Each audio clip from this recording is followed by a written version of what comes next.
Hello दोस्तों, स्वागत है आप सभी का स्लीपी क्लासेस में। और यहाँ पर एक और चैप्टर ख़त्म करते हैं हम अपने पेपर 2 सोशोलॉजी का, और इसका नाम क्या है, C1 visions of social change in India. 3 topic cover करने इसमें, एक idea of development, planning and mixed economy, constitution law, social change, education social change.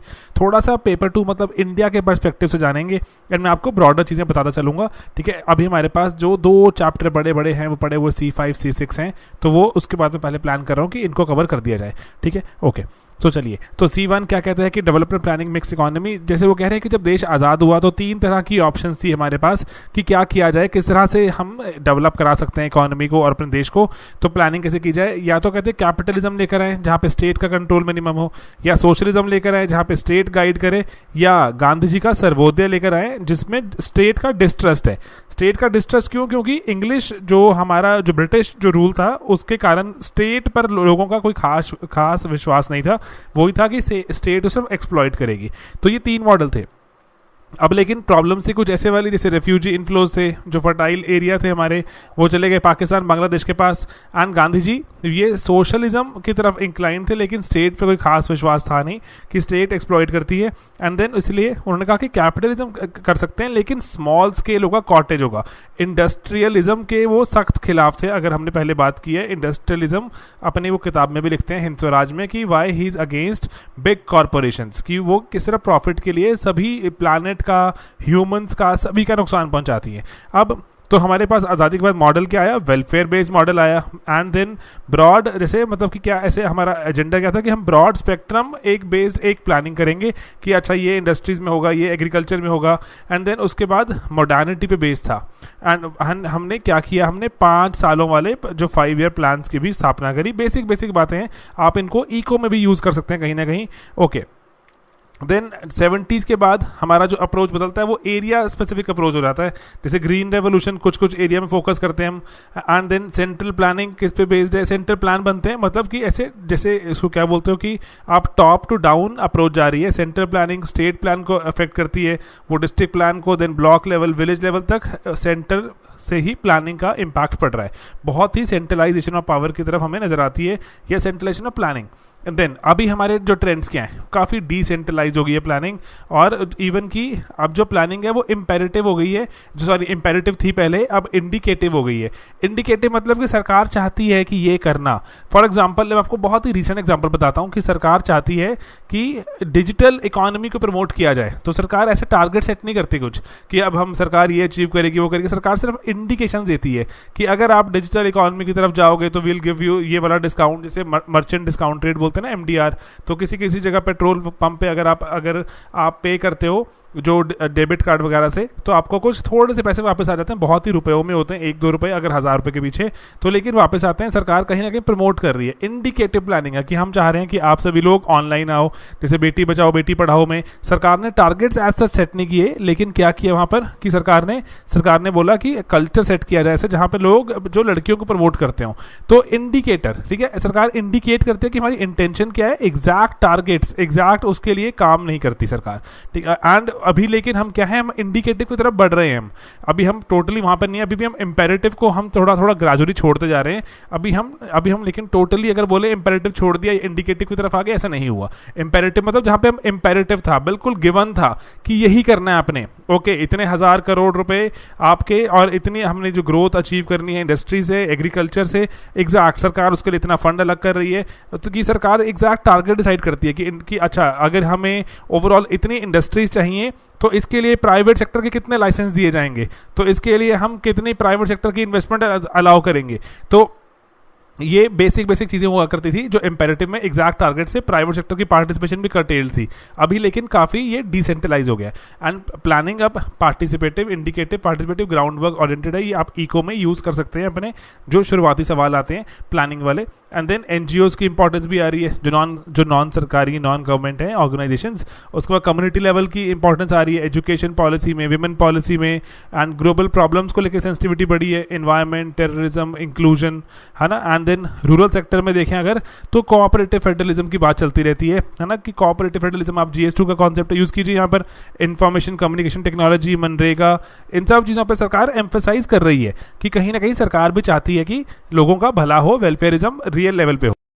तो उसके बाद अब जो है पहले रोल बेस था कि अच्छा गांव ये करेंगे और ये बाकी लोग ऐसा ऐसा करेंगे। अब राइट बेस्ड अप्रोच आती जा रही है। राइट मतलब कि इंडिविजुअल्स के बहुत सारे वहां पर राइट्स मिल गए। मनरेगा है ना, मनरेगा अगर आप जैसे भी रूरल, चाहे आप एग्रीकल्चर से जुड़े हो चाहे नॉन एग्रीकल्चर जुड़े हो, आप चाहें तो रूरल के जो अगर इलाकों में रहते हैं तो वो लेबर वाला काम कर सकते हैं। राइट है आपका कि सरकार से जॉब मांगना, ठीक है। तो ये राइट बेस्ड अप्रोच बढ़ती जा रही है। लेकिन कहीं ना कहीं हम बोलें एग्जैक्ट वहां आगे नहीं, एग्जैक्ट नहीं आए, रास्ते में कहीं पर हैं, चल रहे हैं अभी, ठीक है। एग्जैक्ट इंडिकेटिव नहीं हुए, एग्जैक्ट राइट बेस्ड नहीं हुए, रास्ते में कहीं पर हैं। ओके, चैलेंजेस क्या है कि फंड्स की डेवोल्यूशन अभी भी बहुत बड़ा दिक्कत है ना। फंड्स जो दिए जाते हैं सेंटर से आते हैं, लेट्स से नीचे पहुंचते ट्रिकल डाउन सही से नहीं हो पाता। एग्रीकल्चर स्टेगनेंट पड़ा हुआ है, तो एंड उसके बाद रूरल अर्बन जो गैप है वो बहुत ज़्यादा बढ़ता जा रहा है, पर्टिकुलरली आईटी के कारण। तो बहुत ज़्यादा आईटी अर्बन इलाकों को बहुत आगे ले जा रही है एंड रूरल सेंटर्स रुके हुए हैं। एंड इंक्लूजन का मल्टीपल लेवल पे ले सकते हो आप। जेंडर की बात कर दो, रिलीजन की बात कर दो, सारे रिलीजन बराबर एक नहीं है। देन रीजन की बात कर दो, रीजन में भी अर्बन रूरल तोड़ दो, रीजन में आप नॉर्थ साउथ तोड़ दो, है ना, और ईस्ट वेस्ट तोड़ दो। तो ऐसे आपके पास बहुत सारे आपको ये चीज़ें आ जाएंगी। ट्राइब्स का एस्पेक्ट ले आओ कि इंक्लूडेड नहीं है अभी। देन इनइक्वालिटी एंड डेमोग्राफी में देखिए, अगर एजुकेशन, हेल्थ, सैनिटेशन, ये वो जितने भी हमारे इंडिकेटर्स होते हैं, ये पर्टिकुलरली हमारे जो indicators are not very supportive. कि जैसे एजुकेशन लेवल हमारे को ऐसे नहीं है कि इंटरनेशनल लेवल के हम एट पार तो छोड़िए, बहुत पीछे चल रहे हैं। लाग इको सर्वे का चैप्टर था ना वो वाला, जहाँ पे बहुत लाग दिखाते हैं कि लाग बढ़ता ही जा रहा है। अगर हम उनसे पीछे हैं तो ऐसा नहीं पीछे हैं, पीछे भी और पीछे होते जा रहे हैं, क्योंकि जो लेवल ऑफ जो हायर एजुकेशन है, लेवल ऑफ रिसर्च है, वो फॉरेन कंट्रीज में पर्टिकुलरली जो इवन की जो न्यूली इंडिपेंडेंट कंट्रीज जैसे इजराइल वगैरह, वो भी जैसे चाइना, साउथ कोरिया, ये भी बहुत बहुत आगे निकल चुके हैं हमसे। तो ये गैप बढ़ता जा रहा है। ओके, एक ये पर्टिकुलर टॉपिक ध्यान रखना, आपको जीएस में बहुत हेल्प करता है। यहाँ पर आप जीएस की बातें भी कोट कर सकते हैं। देन एक कॉन्स्टिट्यूशन वाला चैप्टर देख लेते हैं फटाफट से, constitution, law and social change. ये इसके बारे में क्या बोलेंगे, सोशल चेंज पहले आप बता दो फटाफट से एक लाइन में, कि अगर समाज का स्ट्रक्चर और जो समाज के स्ट्रक्चर में चीज़ें हैं उनका फंक्शन बदलता है तो उसको हम सोशल चेंज कहते हैं, ठीक है। स्ट्रक्चर एंड फंक्शन बदलेगा, सोशल चेंज हो गया। एंड देन उस पर हम FMCG RCR लगा सकते हैं, ब्रॉडर आपको मैंने मॉडल बताया हुआ है। FMCG RCR की फैमिली बदल रही है, मैरिज के रोल बदल रहे हैं, देन कास्ट बदल रही है, जेंडर, है ना, देन R से रिलीजन, एंड देन उसके बाद C इज फॉर क्लास, की नई नई तरह की क्लासेस आ रही है मिडिल क्लास के बारे में। And then R is rural urban divide. तो इसको कहीं लिख के रखना, हमने जुगाड़ सीरीज में आपको बताया हुआ पहले भी, लेकिन इसको लिख के रख लेना कि क्या FMCG RCR क्या होता है। तो ये इस पर आपका सवाल काफ़ी खुल जाता है। तो कि सोशल चेंज पर अगर आपको सवाल आए तो सोशल चेंज की कहाँ कहाँ दिख रहा है हमें भारत में, FMCG RCR में तो दिख ही रहा है। ओके, देन कॉन्स्टिट्यूशन वाले टॉपिक पर आते हैं कि यहाँ पर क्या बोलते हैं कि कॉन्स्टिट्यूशन पर्टिकुलरली बात करें अगर, तो ये हमारा बेसिक लॉ ऑफ लैंड है ना। सबसे जो स्टैंडर्ड बात पढ़ते हो आप GS2 में, पॉलिटी में, तो वहाँ पर भी यूज़ कर सकते हो इसको। बेसिक लॉ ऑफ लैंड है हमारा। And then equality, social justice, freedom, secularism, ये सब बातें करता है। एंड इसीलिए हमारा कॉन्स्टिट्यूशन, हम आप ये लिखेंगे, ये बात अगर सोशल में लिख रहे हैं तो कॉन्स्टिट्यूशन हमारा लीगल डॉक्यूमेंट, हमें लीगल डॉक्यूमेंट कम नजर आता है, हमें सोशल डॉक्यूमेंट ज़्यादा नजर आता है, ठीक है। तो ये अच्छे अच्छे डायलॉग्स हैं कुछ। It's a social document. तो यहाँ पर क्योंकि इक्वालिटी की बात है, सोशल जस्टिस, हमारा प्रियम्बल पढ़ लीजिए, सारा सोशल डॉक्यूमेंट है वो। एंड देन प्लूरलिज्म को रिकग्नाइज करता है, कास्ट की इनइक्वालिटी रिकग्नाइज करता है, बैकवर्डनेस रिकग्नाइज करता है। एंड देन उसके बाद जो सोशल चेंज लाने की ट्राई करता है, tries to bring social change, कैसे, फंडामेंटल राइट्स देकर, DPSP की बात करके। तो ये बातें लिखेंगे तो आपका GS2 का आंसर भी बहुत अच्छा हो रहेगा। इसीलिए this is where sociology helps you, this is where आपका sociological perspective makes you answer distinct. And then untouchable, forced labour, सभी पे आर्टिकल है ना कहीं ना कहीं कॉन्स्टिट्यूशन में। ट्रैफिकिंग है वुमेन चिल्ड्रन की, ये इलीगल घोषित करता है। एंड ये इसीलिए सोशल डॉक्यूमेंट बन जाता है। आपका आंसर कितना है, बाकियों से डिफरेंट हो जाएगा, डेप्थ आ जाएगी। एंड अफर्मेटिव एक्शन की बात हो रही है रिजर्वेशन के थ्रू, लेकिन इसकी कुछ कुछ कहीं ना कहीं लिमिटेशंस भी हैं, वो आप बता सकते हैं। लिमिटेशन बहुत सारी हैं कि कॉन्स्टिट्यूशन का जैसे बेसिक स्ट्रक्चर को लेके बात हो रही है, कॉन्स्टिट्यूशन को एक ऐसा भी बना सकते हैं कि आप एक ऐसा इंस्ट्रूमेंट बना दिया गया है बहुत सारे अफर्मेटिव एक्शन होने से रोकने के लिए, कि इक्वालिटी के नाम पर बहुत सारे अफर्मेटिव एक्शन रोक दिए जाते हैं कि नहीं, इक्वालिटी वायलेट हो रही है। बेसिक स्ट्रक्चर नामक जो डॉक्ट्रिन भी कहीं ना कहीं कभी ना कभी थोड़ा कि हिंड्रेंस की तरह काम करती है बैकवर्ड क्लासेस को। एंड देन पॉलिटिसाइजेशन तो हो ही रही है बहुत सारे इश्यूज की, आप सब बातें वो यहाँ पे कर सकते हैं।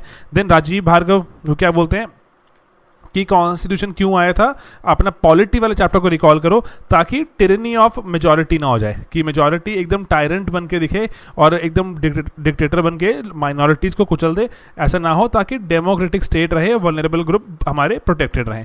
योगेंद्र सिंह जी वो बोलते हैं 3 आईज का काम करते हैं। 3 आईज कौन से होते हैं हम आगे लिखेंगे, यहाँ पर देखेंगे 3 आईज कौन से हैं, जैसे इंडिकेटर, इनिशिएटर, इंटीग्रेटर, कि समाज में कितना बदलाव आ रहा है उसका इंडिकेशन, उसको शुरू करने के लिए, एंड जो चेंज आया उसको इकट्ठा रखने के लिए, इंटीग्रेट करने के लिए हमारे पास क्या है, हमारे पास कॉन्स्टिट्यूशन वो 3 आईज वाला काम करेगा, हमारा लीगल सिस्टम वो 3 आईज वाला काम करेगा। ओके, यहाँ पर आप वो बोल सकते हैं कि कहीं ना कहीं हमारे पास जो बहुत सारे जैसे कॉम्प्लेक्स और जो हमारी जो सोसाइटी इतनी हेट्रोजेनस है, बहुत ज़्यादा डाइवर्सिटी है, तो इसीलिए कहीं ना कहीं कॉन्स्टिट्यूशन ये होमोजेनिटी एंड एसिमिलेशन भी कहीं ना कहीं इंश्योर करता है। हमारे लॉज, हमारे जो लीगल सिस्टम है वो की होमोजेनिटी की अभी हम यहाँ पे, लेकिन होमोजेनिटी हम कहाँ पे अभी हम विटनेस नहीं कर पाते। जैसे यूसीसी की बात करो आप, यूसीसी अभी भी काफ़ी डाइवर्सिटी के टुवर्ड्स ही एक आर्ग्यूमेंट है हमारा कि यूसीसी अभी भी नहीं आया, तो एंड लेकिन उसके सिवा मेजॉरिटी ऑफ जो चीज़ें चलती है हमारी, काफ़ी कॉन्स्टिट्यूशनल जो एस्पेक्ट्स हैं या फिर लीगल एस्पेक्ट देखो वो काफ़ी होमोजेनस है, सभी भी इक्वली एप्लीकेबल हैं। एंड देन जैसे हिंदू मैरिज एक्ट एटसेट्रा जो भी आपके ये एक्ट्स वगैरह हैं वेरियस, ये कहीं ना कहीं डाइवर्सिटी की बात भी करते हैं, at the same time constitutional values को भी प्रिजर्व करने की बात करते हैं। ओके, एक्ट वगैरह कोट करोगे अगर तो जनरली फायदा ही होता है कि लगता है थोड़ा सा करंट अफेयर्स ओरिएंटेड, थोड़ा सा एग्जाम्पलीफाई करते हो नजर आते हो। एंड देन उसके बाद untouchability and reservation policy, backward section की बात हो गई। एंड देन रूरल पॉवर्टी के लिए हमारे पास लॉज हैं, एक्ट्स हैं, मनरेगा। एंड देन उसके बाद लेकिन अंत में आप बोल सकते हो लॉ सिर्फ, law can only do as much, law सब कुछ नहीं कर सकता। तो जैसे ऑन द वे थे क्या बोलते हैं कि लॉ तो सिर्फ कई बहुत बार राह दिखाते हैं, सोसाइटी को खुद चलना होता है उस पर। जैसे हमने देखा कि 1960-70 में इंडिया की आबादी बहुत रैपिडली बढ़ रही थी, तो लॉ बना दिया गया कि अल्ट्रासाउंड मशीन्स होंगी वो उनको यूज़ कर सकते हैं आप। एंड अल्ट्रासाउंड मशीन से आप देख लीजिए, अगर आपने देखो इंडिया में क्या हो रहा था कि मेल की प्रेफरेंस तो है ही है, तो मेल पैदा नहीं हो रहे थे, तो उसके चक्कर में मान लो मेल पैदा नहीं हुए तो बहुत सारी बेटियां पैदा हो रही थी। ठीक है जी, कोई बात नहीं, हो रही है, नेचुरल प्रोसेस है।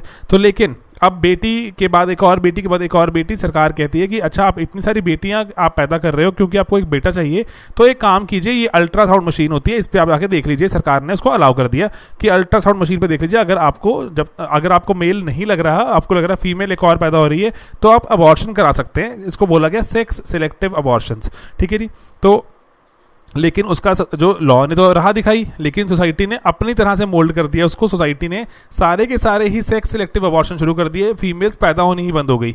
तो उसके बाद पीसीएनडीटी आता है कि किस तरह से कि आप पैदा होने से पहले नहीं देख सकते, आप सिर्फ हाँ ये देख सकते हैं कि फीटस जो है वो सही है कि नहीं, उसमें कोई प्रॉब्लम तो नहीं है एटसेट्रा, तो लेकिन आप उसका सेक्स नहीं जान सकते, तो आप जो डॉक्टर बताएगा नहीं कि सेक्स क्या है। तो इसीलिए वहाँ पर क्या हुआ, सोसाइटी, ये एग्जाम्पल ऐसा हम कोट कर सकते हैं कि लॉ ने तो राह दिखाई आबादी रोकने के लिए, लेकिन हमने सोसाइटी ने उसको पेट्रियार्कल जो स्ट्रक्चर ने काफ़ी उसको मोड़ दिया एक और दिशा में, एंड वो सोसाइटी के लिए काफ़ी डिजास्टर्स रहा। एंड इसीलिए जो हमारा जो जितना भी हमारा जो सब कुछ सिस्टम रहेगा, ये वाला जो लीगल सिस्टम रहेगा, ये कहीं ना कहीं हमारे लिए जो चेंज नहीं लाएगा, ये क्या लाएगा, ये सिर्फ राह दिखाएगा। चेंज लाने के जो पर्पस किसका है, वो ये पर्पस सोसाइटी का ही है, सोशल स्ट्रक्चर का ही है, कल्चर का ही है। तो सिर्फ it only gives you theory, law only gives you theory. Upendra Baxi ji express में लिखते हैं बहुत रेगुलरली, अभी भी लिखते हैं, और ये क्या बोलते हैं कि civil society and social movement है, ये ही डायनामिक चेंजेस लेके आएंगे सोसाइटी में। और जैसे आपको जितने भी ये भ्रूण हत्या वगैरह, जो फीमेल फिटिसाइड वगैरह है, ये सभी के सभी सोशल मूवमेंट से ही कर्टेल हो सकती हैं। आप इसमें एग्जांपल कोट कर सकते हैं, मैंने पहले ही बताया आपको, इंटरव्यू में बहुत काम आता है, उसको हम क्या कहते हैं, नवा शहर एक्सपेरिमेंट। ठीक है, जैसे नवा शहर is a place in Punjab, and यहाँ पर पर्टिकुलर जो यहाँ के जो डीसी थे, उन्होंने एक प्रोसेस शुरू किया। उन्होंने सुबह सुबह प्रभात फेरी करनी शुरू करी। प्रभात फेरी क्या होती है, सुबह सुबह बहुत सारे लोग उठते हैं एंड वो भगवान का नाम कीर्तन करते हुए 4-5 बजे चलते हैं, और पंजाब में इट्स क्वाइट फेमस। तो उन्होंने वहाँ पे, एंड जो Nawanshahr had the lowest female to male ratio, and वहाँ पर उन्होंने प्रभात फेरी में शुरू किया, एंड वहाँ पे लोगों को प्रभात फेरी के थ्रू गाने वगैरह सुना कर भगवान का नाम लेकर एंड एटसेट्रा सब कुछ करते हुए उन्होंने मैसेज जो स्प्रेड किया कि क्यों फीमेल्स इंपॉर्टेंट हैं, कि क्यों हमें फीमेल फिटिसाइड नहीं करना चाहिए। And 15-20 years it took him वहाँ पर। एंड उसके बाद अभी Nawanshahr has the highest sex ratio in Punjab, तो best sex ratio in Punjab. तो वही है कि सोशल मूवमेंट्स करनी पड़ेंगे, सोशल मूवमेंट से ही सोशल सिस्टम बदलते हैं, legal system can only give you direction. ठीक है, तो ये बातें। अब आगे, अब थोड़ा सा एजुकेशन के बारे में बात कर लेते हैं। यहाँ पर ये एजुकेशन से यहाँ पे टॉपिक शुरू हो रहा है, मैं इसको डालना भूल गया टॉपिक यहाँ पे हेडिंग। तो एजुकेशन हमारा क्या बदलता है, हमारे एस्टैब्लिश पैटर्न्स। एक ब्राउन करके बहुत ही फेमस एजुकेशनिस्ट हैं, जैसे वो क्या बोलते हैं, establish patterns, values, structure of society, बहुत कुछ बदलता है। सो एजुकेशन के जो पर्पस क्या रहते हैं, ऑब्जेक्टिव क्या रहते हैं, कि क्योंकि आपको टॉपिक है ना यहाँ पे करने वाला, छोटा सा टॉपिक है, बार बार आपको हेल्प करेगा, एजुकेशन एंड सोशल चेंज, कि इससे बदलाव आता है या बदलाव नहीं आता। तो ब्राउन कहते हैं सर बहुत बदलाव आता है एजुकेशन से, तो आउटलुक बदलता है आपका देखने का नजरिए का। एंड उसके बाद पैटर्न्स बदलते हैं, समाज के एटीट्यूड, वैल्यूज बदलती हैं, बहुत कुछ बदलता है एजुकेशन से। ओके, ऑब्जेक्टिव क्या है एजुकेशन के, कि इंसान खुद को जाने, है ना, अपने आसपास की सराउंडिंग को जाने, तो ये एजुकेशन का प्राइमरी ऑब्जेक्टिव। देन पास्ट में क्या हुआ था, फ्यूचर में क्या होना चाहिए, है ना, ब्रिज है पास्ट एंड फ्यूचर में, कि पास्ट में भी हमें ले जा रही है एजुकेशन, हमें फ्यूचर के बारे में भी चाहती है बताना कुछ। एंड देन ह्यूमन प्रोग्रेस, कहीं ना कहीं इंटेलिजेंस, स्किल्स वगैरह को ग्रोथ के लिए। एंड देन उसके बाद हमारे पास कहीं ना कहीं कि जैसे हमारी जो आसपास जो हमारी जो सोसाइटी है, इंडिविजुअल है, किस तरह कंट्रीब्यूट कर रहे हैं उसमें, एंड हम अच्छे से कंट्रीब्यूट कर पाएँ ताकि सोसाइटी डेवलप हो। एंड देन उसके बाद हार्मनी एंड पीस। एंड आप यहाँ पे बात कर सकते हैं कि एजुकेशन फॉर्मल सिस्टम में भी होती है, इनफॉर्मल सिस्टम में मास मीडिया वगैरह द्वारा भी दी जाती है। एंड जो फॉर्मल सिस्टम है आपके स्कूल कॉलेजेस वगैरह जहाँ पे आपको पढ़ाया जा रहा है, इनफॉर्मल जो आप इतना कुछ आसपास से सीख रहे हैं, दोस्तों से, पेरेंट्स से सीख रहे हैं, एंड मीडिया से सीख रहे हैं, सोशल मीडिया, तो बहुत ही मेजर एक इनफॉर्मल आपका एक एजुकेशन का सोर्स बन गया। एंड देन यहाँ पे एजुकेशन क्या करता है, एजुकेशन कहीं ना कहीं आपका एक एटीट्यूड इस तरह से बना देता है कि आप स्किल्स एक्सेप्ट करने के लिए काफ़ी ओके हो जाते हो, कि all right I am ready to accept skills. आपका दिमाग जो आपकी जो कैपेसिटी है, जो फैकल्टीज़ बोलते हैं इनको, जो आपकी इंटेलिजेंस की इंटेलेक्चुअल फैकल्टीज़, ये डेवलप होती हैं एजुकेशन के साथ, एंड स्किल्स वगैरह आप अकॉर्डिंगली अपग्रेड कर पाते हो। ओके, देन यहाँ पर आगे देखें अगर, तो यहाँ पे आपका जैसे ये चेंज का एजेंट बन जाती हैं एजुकेशन। चेंज के एजेंट कैसे, आप एग्जांपल लेके बताएंगे कि जैसे हमारी आजकल की जो बुक्स होती हैं वो कहीं ना कहीं क्या करती हैं, बच्चों को बोलती हैं कि लाइट बंद करके जाना चाहिए, हमें गाड़ी बंद कर देनी चाहिए ट्रैफिक लाइट्स पर। तो वो हो क्या रहा है कि वो जो इकोलॉजी की जो बुक्स हैं बच्चों को सिखा रही हैं, बच्चों की एटीट्यूड इस तरह से बना रही हैं कि बदलाव आएगा, एंड जो वेस्टफुल जो ये चीज़ें होती हैं, बिजली वगैरह वेस्ट होती है, ये नहीं होगी आगे। एंड अवेयरनेस क्रिएट करना, इशूज़ हैं दुनिया में कोई जिनके बारे में अवेयरनेस एजुकेशन के थ्रू हो सकती है। Education both formal and informal, and ये जेंडर इक्वालिटी वगैरह बहुत सारी ये वाली जो आपको वैल्यूज भी सिखाती है एजुकेशन। जैसे पास्ट में क्या थी, अगर आप थोड़ा सा क्विकली देख लो, सवाल पूछ सकते हैं आपसे, ब्रिटिश पीरियड में तो क्या थी, क्लर्क्स प्रोड्यूस करने के लिए थी। एंड देन उसके बाद क्या थी, स्टूडेंट सेंटर, मतलब स्टूडेंट अगर एफर्ट मार लेगा तो कुछ कामयाब हो जाएगा, नहीं मारेगा तब तो ज़िंदगी भर बैठा रहे। तो एंड टीचर सेंटर्ड नहीं थी, कि टीचर बहुत एफर्ट नहीं करते थे। अभी भी बहुत सारे जो हमारे स्कूल्स में अभी भी ऐसा ही है कि जो बहुत ऐसे, या फिर आप कोचिंग सेंटर्स में ले लीजिए आप, कि वो टीचर सेंटर्ड नहीं है। ठीक है, टीचर सेंटर्ड मतलब कि फोकस ऐसा नहीं है कि टीचर से नहीं पूछते आप कभी कि आप टीचर के, आपकी क्लास में 50 बच्चे थे तो कितने कामयाब हुए, अच्छा सिर्फ 5, बाकी 45 क्या कर रहे हैं, अभी कुछ भी नहीं कर रहे खास, तो ये 5। तो टीचर पे सवाल नहीं आते, तो स्टूडेंट्स पे आते हैं कि आप बताइए आपने क्या किया, सभी को इक्वल एजुकेशन दी गई थी, आपने क्या किया। तो काफ़ी स्टूडेंट सेंट्रिक है सिस्टम जो था रादर, अभी ग्रेजुअली ये टीचर सेंट्रिक होता जा रहा है। एंड उसके लिए it will again take a lot of time, teachers में हमें बहुत इन्वेस्ट करना पड़ेगा, उसके बाद हम उस पोजीशन में आएंगे जहां हम टीचर से सवाल पूछें। हमें टीचर्स को रिसोर्सेज देने पड़ेंगे, टीचर्स को हमें बहुत सारी और फैसिलिटीज़, इंफ्रास्ट्रक्चर प्रोवाइड करना पड़ेगा। मोस्ट इंपॉर्टेंटली हमें, जैसे फॉर एग्जांपल मैं आपको एक सिंपल से, ये टॉपिक हमारे बहुत दिल के करीब है इसलिए बता रहा हूँ, कि जैसे let's say I am not a teacher by training, no, मैंने जैसे जो हमारे यहाँ पे स्लीपी क्लास में कोई भी पढ़ा रहा है, इतने सारे और लोग आपको दिखते हैं यूट्यूब पे पढ़ा रहे हैं, आपको पता होगा, और ये सभी टीचर वाले कोई कोर्स नहीं किया हुआ किसी ने। तो लेकिन ये कौन है, ये जैसे, और ये टीचर्स कौन टीचर है, जैसे मैं टीचर नहीं हूँ, मैंने कोई टीचर वाला ट्रेनिंग सेंटर ज्वाइन नहीं किया था, तो आई एम एन इंजीनियर अदरवाइज। तो इंजीनियरिंग के बाद टीचिंग ओके हो सकती है, इट्स पॉसिबल, क्योंकि मन कर रहा था आपका पढ़ाने का, आपने पढ़ा दिया, तो as a vocation, as a hobby, है ना, as something that you like. तो ये वाला एस्पेक्ट नहीं है। इंडिया में टीचिंग क्या है कि और कोई जॉब नहीं मिल रही थी, मैंने फिर टीचिंग का एग्जाम दिया, मेरे को टीचर की जॉब मिल गई, ओके बहुत बढ़िया। तो क्या आपका मन करता है टीचिंग करने का? तो ये तो मैंने सोचा ही नहीं कभी मन करता है कि नहीं करता। तो बच्चों में कैसे आप वो एक फीलिंग लेकर आओगे कि आप पढ़िए, कैसे, how will you do that? तो एंड बच्चों में नहीं आएगा तो उनका स्कूल जाने का मन नहीं करेगा, स्कूल जाने का मन नहीं करेगा, तो कैसे स्किल्स एक्वायर करेंगे? How will they innovate, how will they create? तो इसीलिए बहुत ज़रूरी है कि वोकेशनल टीचर सामने आए एंड एमेच्योर्स जो ऐसे हैं कि हाँ we want to teach, we have something good to offer. Teaching का एग्जाम वगैरह हमने कोई ट्रेनिंग नहीं ली, but yes we have a lot of things, we have simplified things for you. हम सिंप्लीफाई करने की उस इच्छा से आए हैं आपके लिए। जैसे एक again I repeat this particular experiment that we did in while we were in college. हम एक स्कूल में विजिट किया हमने, एंड वहाँ पर हमने स्कूल में एक टीचर से पूछा कि आप हमें बताइए पाई का एरिया कैसे, पाई की वैल्यू कैसे निकलती है 3.142857, तो वो कैसे निकलती है? तो दे हैड नो आइडिया। तो हमने बोला कि ये वैल्यू गिवन थोड़ी ना है। मैथ के टीचर से पूछा गया, मैथ के टीचर हैड नो आइडिया।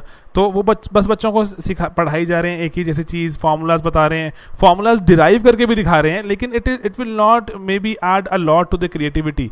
जो बहुत सी चीज़ें जो गिवन है, वो गिवन पे क्वेश्चन जब तक नहीं होगा तब तक कैसे इनोवेशन होगी? गिवन से ही, जब कोई चीज़ गिवन होती है उसी पे कोई ऑल्टरेशन ऑफर करता है, उसी पे जब कुछ नया ऑफर करता है तो तभी तो कुछ नया निकल के आता है। सेम चीज़ तो ओवर एंड ओवर तो हो ही जा रही है।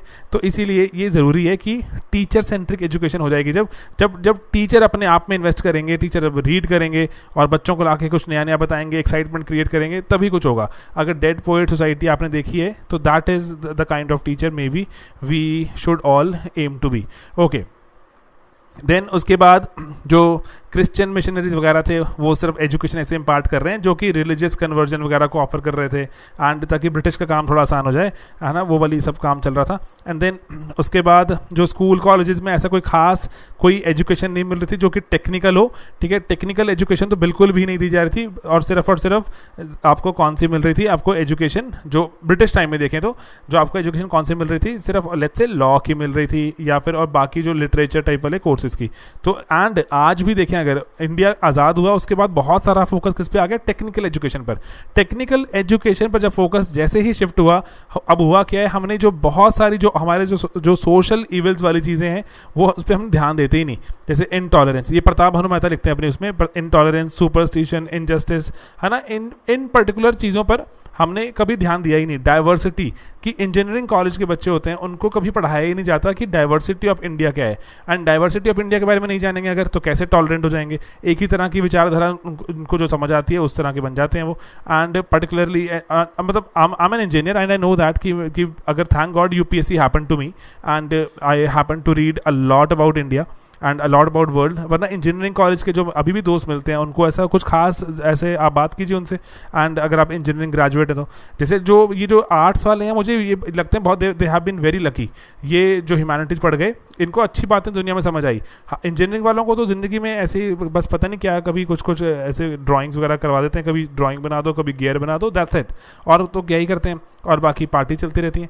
तो इसीलिए जो ह्यूमैनिटीज़ पढ़ाना बहुत ज़रूरी है, क्योंकि ह्यूमन बींग्स हैं, वी आर नॉट मशीन्स। तो ये पर्टिकुलर इसीलिए इंडिया ने after particularly independence and more और less after 90s LPG era के बाद टेक्निकल एजुकेशन बहुत ओवर एम्फेसाइज हो गई है।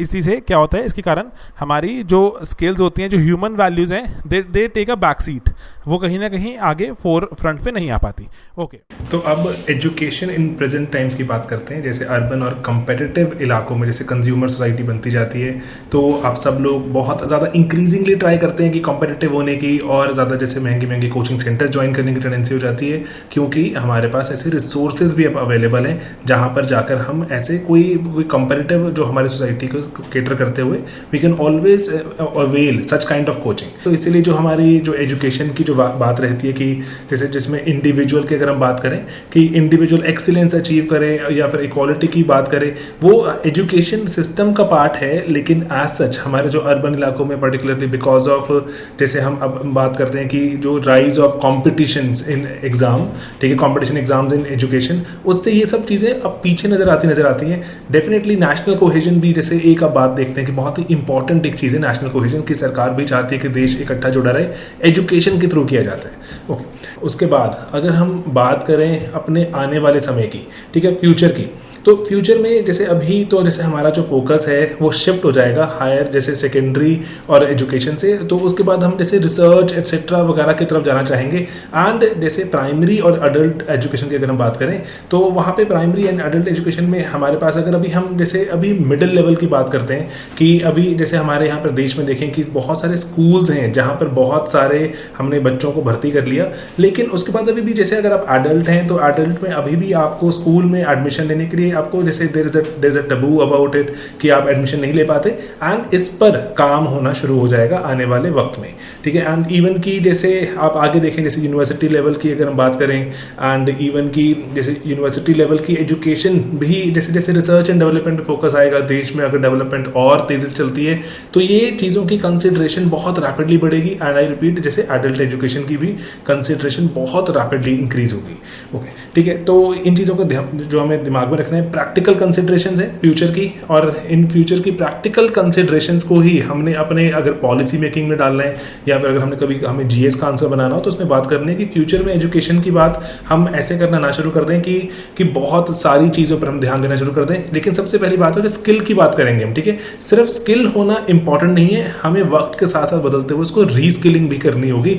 तो इसीलिए यहाँ पर आप जो इन चीज़ों को दिमाग में रखें, ये वर्ड्स इंपॉर्टेंट हैं, अकाउंटेबिलिटी ऑफ टीचर्स जैसे एक वर्ड है, ठीक है। और इवन की जैसे आप जैसे आगे आगे देखेंगे कि इवन की स्टूडेंट्स भी इंक्रीजिंगली ज़्यादा सीरियस होते जाते हैं जो एजुकेशन को लेकर। इवन एजुकेशन आपकी इनफॉर्मल भी हो जाएगी, ज़रूरी नहीं है ना सिर्फ और सिर्फ आप क्लासेस में पढ़ रहे हैं, आप जैसे बहुत सारी जगहों से यूट्यूब से पढ़ सकते हैं, कोई मल्टीपल सोशल मीडिया से, प्रोफेशनल कोर्सेज का जो राइज बढ़ेगा, ठीक है।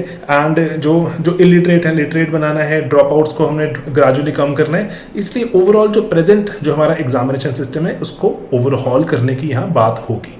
तो जो एजुकेशन क्या बदलाव लेकर आ रही है उसको आप समझ सकते हैं ऐसे ना, आप अपने जैसे पेस्टल वाला लगा दीजिए कीवर्ड यहाँ पर कि पॉलिटिकल लेवल पे क्या आ रहा है, डेमोक्रेसी की value, rights, duties, social level पे क्या आ रहा है, इकोनॉमिक लेवल पे क्या आ रहा है। तो ये पॉइंट्स इंपॉर्टेंट हैं, पेपर में आपको काम आएंगे, इंटरनलाइज करने की ट्राई करो उसको। सोशल लेवल पे जैसे लिटरेसी आती है, अवेयरनेस आती है हेल्थ सैनिटेशन के लिए, सुपरस्टिशन से हमें निजात मिलती है, जेंडर इक्वालिटी की बात कर दीजिए कहीं ना कहीं कि जेंडर इक्वालिटी की बात हो रही है हमें, और डिफरेंट वैल्यूज़ के बारे में पता चलता है, एंड हमारी डाइवर्सिटी के बारे में पता चलता है। ऐसी ऐसी बातें जो आप जीएस में लिखेंगे उनको यहाँ लिखना है, सोशोलॉजी है ना ये, you have to do that. तो पेस्टल के सिवा हमारा जो दूसरा कीवर्ड है उसको सोशो में बहुत ज़्यादा यूज़ कीजिए, एफएमसीजी, आरसीआर, ठीक है। ये family, marriage, caste, gender, religion, class and rural urban.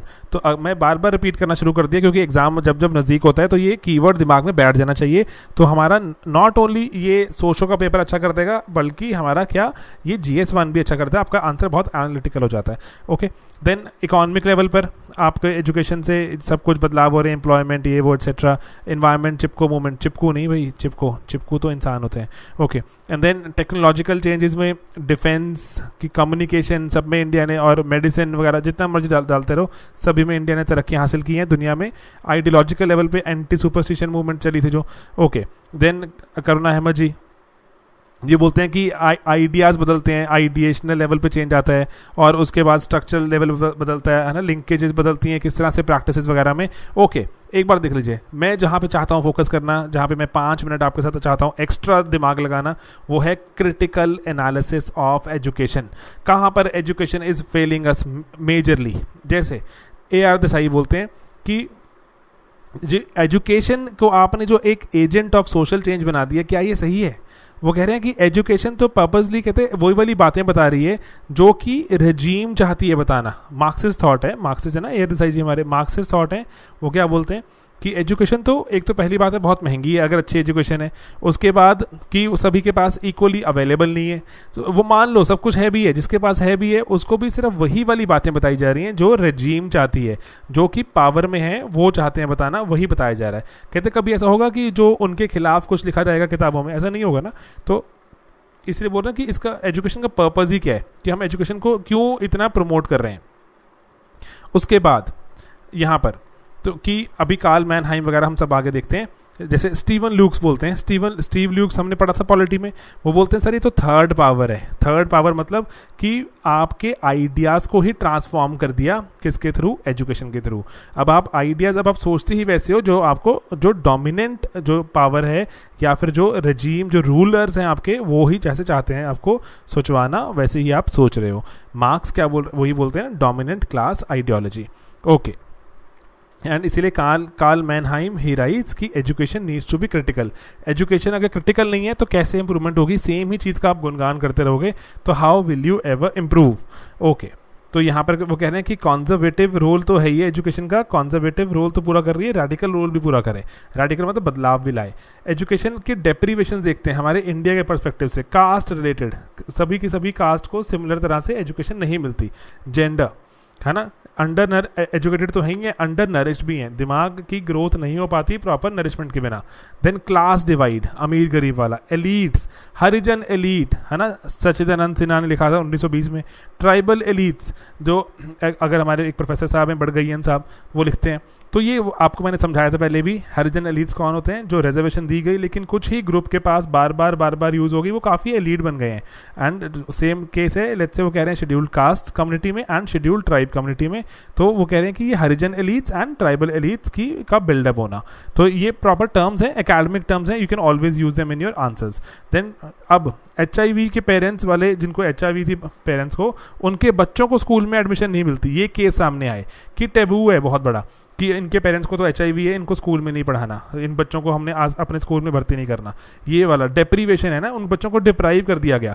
Then religion के बेसिस पे सचर कमेटी, राजेंद्र सचर जी, रंगनाथ मिश्रा कमेटी, ये दो कमेटी क्या बताती हैं कि मुस्लिम्स की एंट्री डिनाइड है बहुत सारे स्कूल्स में, एंड पर्टिकुलरली अहमदाबाद में तो बताते हैं वो कि ये आप कमेटीज़ का नाम लिखिए, सचर एंड रंगनाथ मिश्रा। रंगनाथ मिश्रा तो is a very later committee, Sachar को आए फिर भी चलो टाइम हो गया। रंगनाथ मिश्रा, आप ये नाम लिखिए इनका, GS2 में डालिए ना इनका नाम, अगर आपको ऐसा कोई क्वेश्चन आता है तो। उसके बाद आगे देखें तो यहाँ पर और क्रिटिसिज्म में, ये अभी लाइन पीछे वाली दोबारा आ गई, तो यहाँ पे क्या बोलते हैं कि मार्क्स ने बताया, स्टीवन ल्यूक्स वगैरह ने बताया, ऑल्थ्यूजर ने, कि कहीं ना कहीं डोमिनेंट आइडियोलॉजी को प्रोपगेट करने में मदद करती है education. Then 12th 5 year paper हमारा जो 5 ईयर प्लान था, वो पहले भी टर्म देखी हमने, यू विदाउट क्यू, कि सिर्फ नंबर्स पर फोकस है। पियर बोर्डू बोलते हैं कि कल्चर को रिप्रोड्यूस करती है, सिर्फ टॉप क्लास को बेनिफिट देती है। कल्चर को हमने कैसे बताया था कि अमीरों के घर में जो बच्चे पढ़ते हैं, अमीर उनको बार बार पूछते रहते हैं कि ये पढ़ा, वो किया, कोचिंग क्लास होनी चाहिए एक्सेट्रा, तो गरीब के घर में पता ही नहीं पूछूं क्या, तो इसलिए ना वो चेक रख पाते हैं। बच्चे कोई अगर बहुत ही सेल्फ ड्रिवन हो या कोई टीचर बहुत औसम मिल जाए, बच्चे कामयाब हो जाते हैं, otherwise majority they are not getting successful. आप आज भी देखिए, कभी कोई आप सुनते हैं कोई रिक्शा पुलर का स्टूडेंट, कोई बेटी ने कुछ पेपर क्रैक किया हो तो अखबार में फोटो छपती है, क्योंकि बाकी तो नहीं है, नॉन रिक्शा पुलर्स हैं।